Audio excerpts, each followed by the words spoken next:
Hi friends, welcome to Julina's kitchen. ഇന്ന് നമ്മൾ തയ്യാറാക്കുന്നത് വളരെ ഈസിയും ഹെൽത്തിയുമായിട്ടുള്ള ഒരു സ്നാക്കാണ്. നമ്മുടെ വീട്ടിലുള്ള ചേരുവകൾ ഉപയോഗിച്ച് അതെങ്ങനെ നമുക്ക് തയ്യാറാക്കാമെന്ന് നോക്കാം. ഈ സ്നാക്ക് ഉണ്ടാക്കുവാനായി ഞാൻ 2 നേന്ത്രപ്പഴമാണ് എടുത്തിരിക്കുന്നത്. ആദ്യം തന്നെ നമുക്ക് ഈ നേന്ത്രപ്പഴം ചെറുതായി അരിഞ്ഞെടുക്കാം. നേന്ത്രപ്പഴം 2ഉം ഞാൻ ചെറുതായി അരിഞ്ഞെടുത്തു കഴിഞ്ഞു. ഇനി നമുക്ക് ഒരു പാൻ വെച്ച് ഒന്ന് ചൂടാക്കിയെടുക്കാം. ഇപ്പോൾ ചൂടായി വന്നിട്ടുണ്ട്.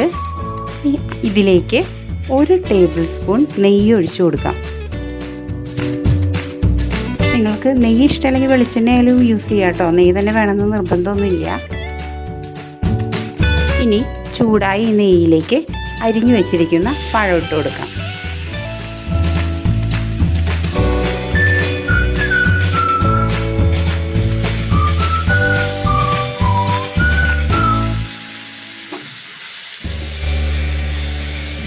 പഴം ഒന്ന് നന്നായി വാടി വരണം കേട്ടോ.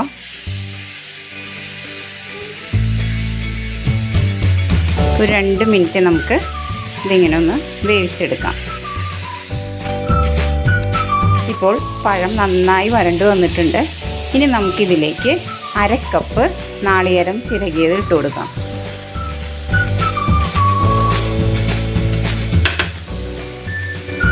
എന്നിട്ടൊന്ന് നന്നായി മിക്സ് ചെയ്ത് കൊടുക്കാം.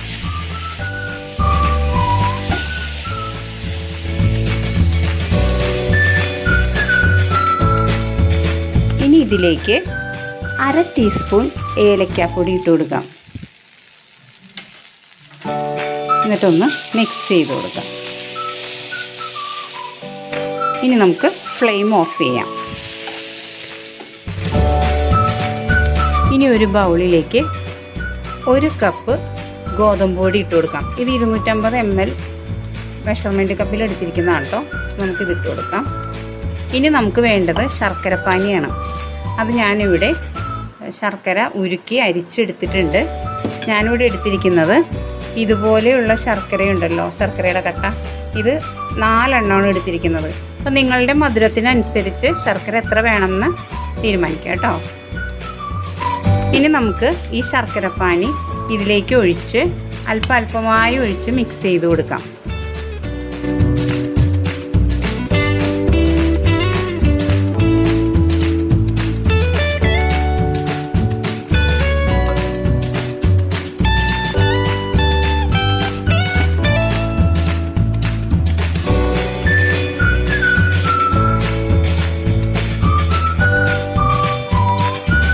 അല്പം കൂടെ ഇതിലേക്ക് ഒഴിച്ചു കൊടുക്കാം ശർക്കരപ്പാനി. ഇത് ഞാനൊരു 1/4 കപ്പ് വെള്ളം ഒഴിച്ചിട്ടാണ് കേട്ടോ ഇത് ശർക്കര ഉരുക്കി അരിച്ചെടുത്തത്.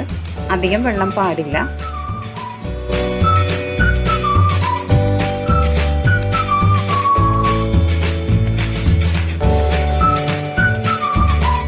ഇപ്പോൾ ഗോതമ്പ് പൊടിയും ശർക്കരപ്പാനിയും കൂടെ ഞാൻ നന്നായി മിക്സ് ചെയ്ത് കഴിഞ്ഞു. ഇനി ഇതിലേക്ക് നമുക്ക് വേണമെങ്കിൽ ഒരു അല്പം ഉപ്പ് ചേർക്കാം. ശർക്കരയ്ക്ക് ഉപ്പുണ്ടെങ്കിൽ ചേർക്കേണ്ട ആവശ്യമില്ല. ഒരു അല്പം ഉപ്പ് കേട്ടോ ഇട്ടൊന്ന് മിക്സ് ചെയ്ത് കൊടുക്കാം.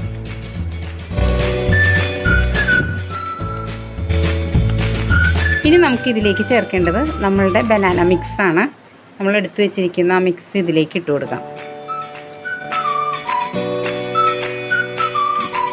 എന്നിട്ട് നന്നായി മിക്സ് ചെയ്ത് കൊടുക്കാം.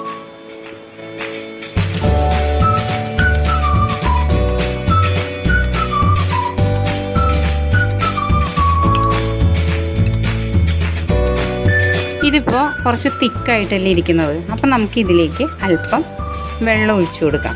അധികം ഒഴിക്കരുത് കേട്ടോ, അല്പമായിട്ട് ഒഴിക്കണം.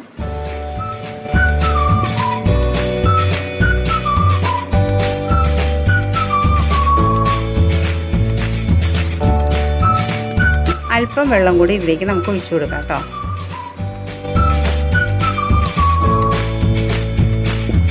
എന്നിട്ട് നന്നായിട്ടൊന്ന് മിക്സ് ചെയ്ത് കൊടുക്കാം.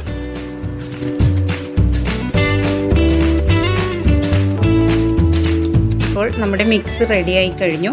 ഇതിലേക്ക് വേണമെങ്കിൽ നമുക്ക് കുറച്ച് കാഷ്യൂനട്ട് കിസ്മിസൊക്കെ ഫ്രൈ ചെയ്തത് ഇടാം കേട്ടോ. ഇത് ഇടണമെന്ന് ഒരു നിർബന്ധവും ഇല്ല. അല്ലാതെ തന്നെ നല്ല ടേസ്റ്റാണ് ഇത് കഴിക്കാനായിട്ട്. അപ്പോൾ ഇതിലേക്ക് ഞാനിപ്പോൾ എൻ്റെ കയ്യിലുള്ളതുകൊണ്ട് വെറുതെ ഇട്ടു എന്ന് മാത്രം. ഒരു പ്ലേറ്റ് എടുത്ത് അതിൽ ഞാൻ കുറച്ച് ഓയിൽ അപ്ലൈ ചെയ്തിട്ടുണ്ട്. ഇപ്പോൾ നിങ്ങൾ നെയ്യോ അല്ലെങ്കിൽ വെളിച്ചെണ്ണ എന്തെങ്കിലും പുരട്ടിയാലും മതി. ഞാനൊരു ബട്ടർ പേപ്പർ കൂടെ വെച്ചിട്ടുണ്ട് കേട്ടോ. വെക്കണം നിർബന്ധമൊന്നുമില്ല, എന്നാലും വെച്ചെന്ന് മാത്രം വേഗം എടുക്കാനായിട്ട്. ഇനി നമ്മൾ മിക്സ് ചെയ്ത് വെച്ചിരിക്കുന്ന ബനാന മിക്സ് നമുക്ക് ഇതിലേക്ക് ഒഴിച്ചു കൊടുക്കാം.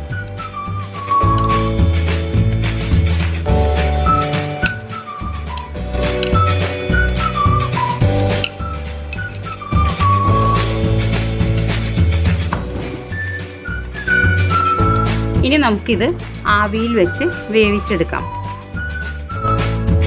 ഇപ്പോൾ ഞാനൊരു സ്റ്റീമർ എടുത്ത് വെച്ചിട്ടുണ്ട്. വെള്ളം നന്നായി തിളച്ച് വന്നിട്ടുണ്ട്. അതിലേക്ക് നമുക്ക് ഈ പ്ലേറ്റ് ഇറക്കി വയ്ക്കാം. എന്നിട്ടിത് മൂടി വയ്ക്കാം. ഇനി നമുക്ക് ഒരു 15 മിനിറ്റ് നേരം ഇങ്ങനെ മൂടി വെച്ച് ഇത് വേവിച്ചെടുക്കാം. ഇപ്പോൾ 15 മിനിറ്റ് കഴിഞ്ഞു. ഇനി നമുക്കിതൊന്ന് തുറന്ന് നോക്കാം. കണ്ടോ, നമ്മളുടെ സ്നാക്ക് റെഡി ആയിട്ടുണ്ട്. ഇനി നമുക്ക് ഫ്ലെയിം ഓഫ് ചെയ്യാം. അതിനുശേഷം ഇത് നന്നായി തണുക്കാനായി വയ്ക്കാം. ഇപ്പോൾ നമ്മുടെ സ്നാക്ക് നന്നായി തണുത്ത് കഴിഞ്ഞു. ഇനി നമുക്ക് മറ്റൊരു പ്ലേറ്റിലേക്ക് മാറ്റാം.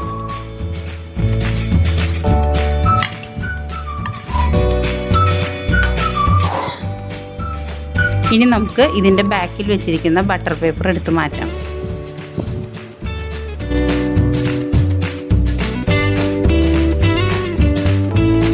അങ്ങനെ നമ്മുടെ നല്ല ടേസ്റ്റി ആയിട്ടുള്ള സ്നാക്ക് ഇവിടെ റെഡി ആയി കഴിഞ്ഞു. വളരെ സിമ്പിളായിട്ട് നമുക്കിത് ഉണ്ടാക്കാൻ സാധിക്കും. വളരെ ഹെൽത്തിയാണിത്. അപ്പോൾ നിങ്ങളെല്ലാവരും ട്രൈ ചെയ്യണം. ഞാനിതൊന്ന് കട്ട് ചെയ്ത് കാണിക്കാം.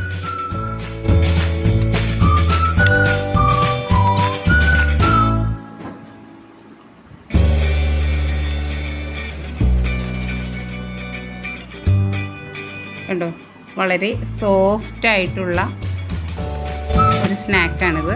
നിങ്ങൾക്ക് എല്ലാവർക്കും ഇത് ഇഷ്ടപ്പെടും. എല്ലാവരും ഇത് ട്രൈ ചെയ്യണം. കുട്ടികൾക്കൊക്കെ വളരെ ഇഷ്ടമാകും. അപ്പോൾ നമുക്ക് മറ്റൊരു റെസിപ്പിയുമായി വീണ്ടും കാണാം. Thank you.